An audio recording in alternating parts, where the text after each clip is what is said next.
Paz do Senhor, bom dia! Seja bem-vindo à nossa leitura bíblica diária. Hoje é terça-feira, dia 13 de dezembro, e hoje nós vamos ler um novo livro, uma nova carta do apóstolo Paulo, que tem o nome de Tito. Quem é esse Tito?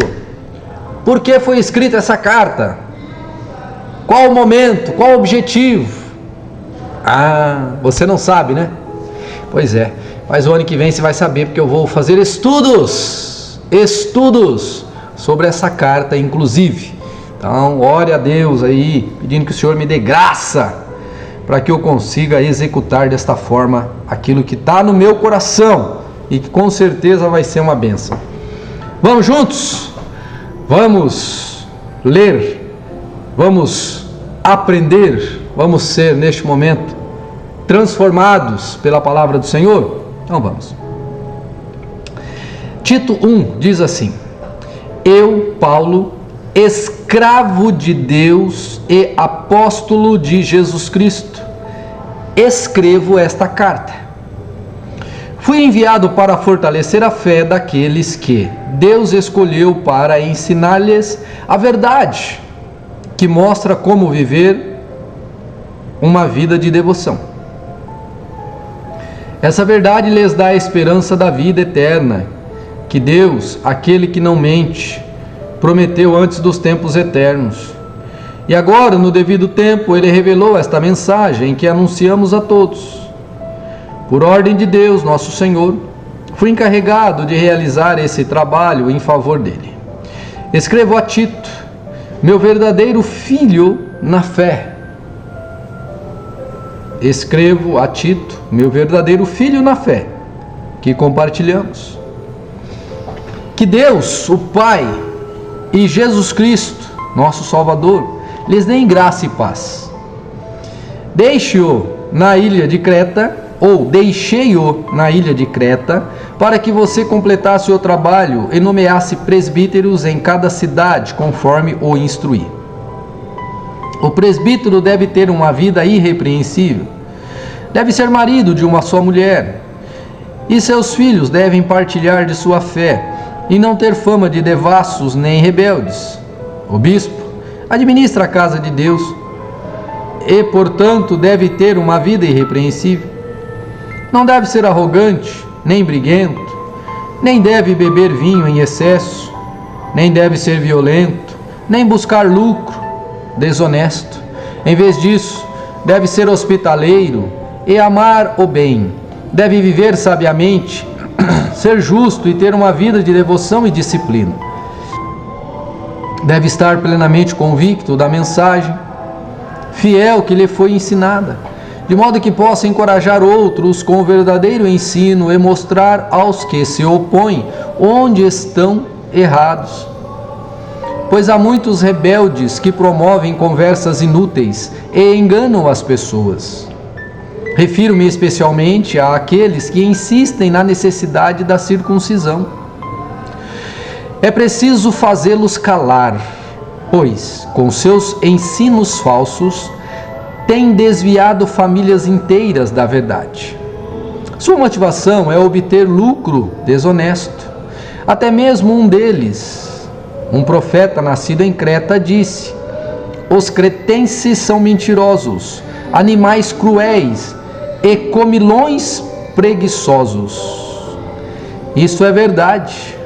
Portanto, repreenda-os severamente, a fim de fortalecê-los na fé.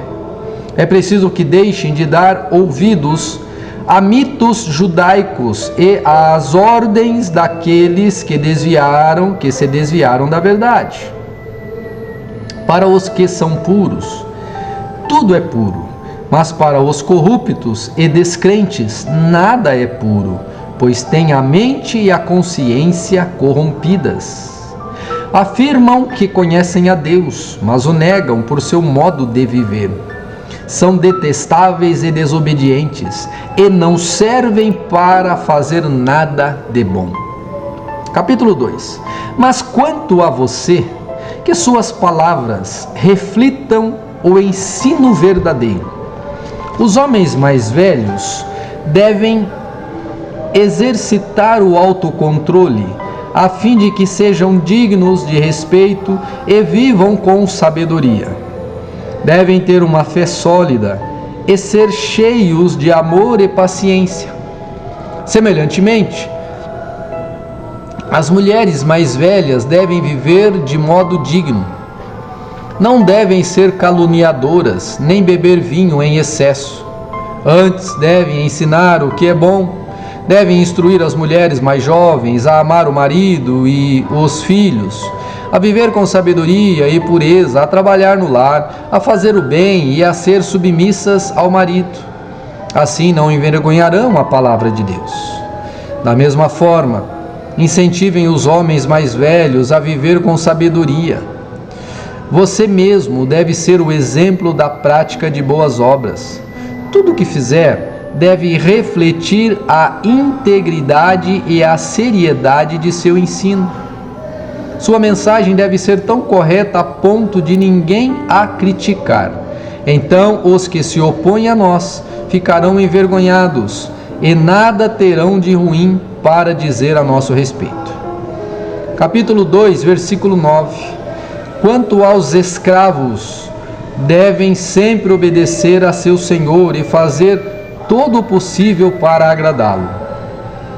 Não devem ser respondões, nem roubar, mas devem mostrar-se bons e inteiramente dignos de confiança.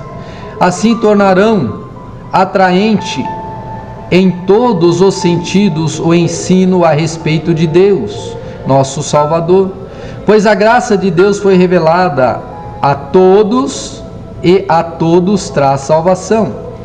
Somos instruídos a abandonar o estilo de vida ímpio e os prazeres pecaminosos. Neste mundo perverso, devemos viver com sabedoria, justiça e devoção, enquanto aguardamos esperançosamente o dia em que será revelada a glória de nosso grande Deus e Salvador, Jesus Cristo. Ele entregou sua vida para nos libertar de todo pecado, para nos purificar e fazer de nós seu povo, inteiramente dedicado às boas obras. Ensine essas coisas e encoraje os irmãos a praticá-las. Corrija-os com autoridade. Não deixe que ignorem o que você diz.